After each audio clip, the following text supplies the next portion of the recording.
करने वाले हैं subject plus have plus object भूतकाल का वाक्य है जब सब्जेक्ट के पास ऑब्जेक्ट होता है। आइए अब वाक्य देख लेते हैं। मेरे पास एक कार थी। तुम्हारे पास एक मोबाइल था। उसके पास एक किताब थी। ये लड़का का वाक्य है। उसके पास एक पेन था। ये लड़की का वाक्य है। राम के पास एक घर था। सीता के पास एक खिलौना था।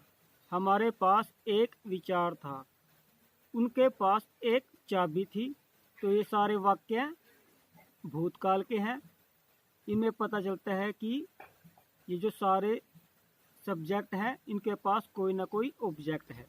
आइए सबसे पहले सब्जेक्ट को समझ लेते हैं। सब्जेक्ट के 3 रूप होते हैं, फर्स्ट पर्सन, सेकंड पर्सन और थर्ड पर्सन।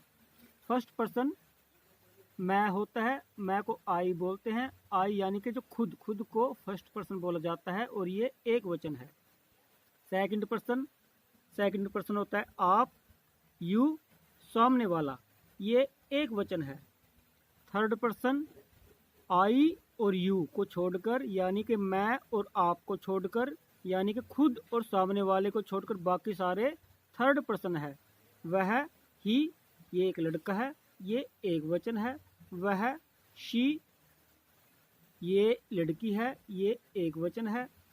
राम को राम ही कहेंगे क्योंकि ये एक नाम है और ये एक वचन है। सीता को सीता कहेंगे, ये भी एक नाम है और ये एक वचन है। हमको वी कहेंगे, ये ग्रुप है क्योंकि हम में बहुत सारे लोग हो सकते हैं इसलिए इसको ग्रुप माना जाता है। ये बहुवचन है यानी कि बहुत सारे। वे में भी बहुत सारे हो सकते हैं, इसको दे कहेंगे, ये भी एक ग्रुप है और ये भी एक बहुवचन है। आइए अब हैव को समझ लेते हैं। हैव के 3 रूप हैं, वर्तमान में, भूतकाल में और भविष्यकाल में। वर्तमान में हैव के रूप हैं हैव, हैज। भूतकाल में हैड यानी कि भूतकाल में एक ही रूप है। भविष्यकाल में शैल हैव, विल हैव। आज हम करने वाले हैं भूतकाल। भूतकाल में हैव का एक ही रूप है हैड, तो सबके साथ हैड ही आएगा क्योंकि एक ही है। अब ऑब्जेक्ट को समझ लेते हैं। जो कुछ भी सब्जेक्ट के पास है वो ऑब्जेक्ट है। कैसे? मैं को आई कहेंगे और आई के साथ आएगा हेड। आपको यू कहेंगे, यू के साथ आएगा हेड। वह अगर लड़का है ही के साथ भी हेड। वह अगर लड़की है शी के साथ भी हेड। राम एक नाम है, राम के साथ भी हेड। सीता ये भी एक नाम है, सीता के साथ भी हेड, सीता हेड। हम को वी कहेंगे, वी के साथ भी हेड।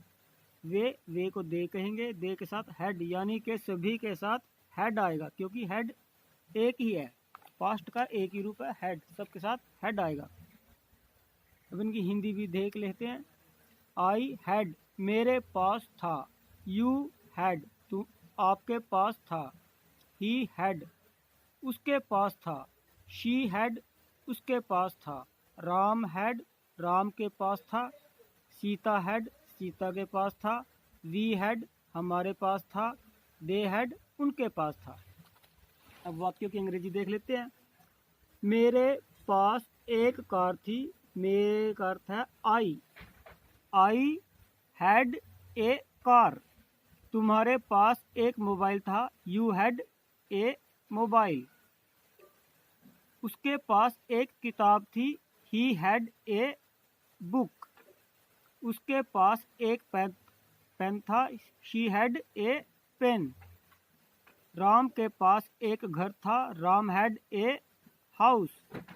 सीता के पास एक खिलौना था। Sita had a toy. हमारे पास एक विचार था। We had a thought means विचार। उनके पास एक चाबी थी। दे हैड ए की। यानी कि सब सब्जेक्ट के बाद हेड आएगा और हेड के बाद ऑब्जेक्ट आएगा। धन्यवाद।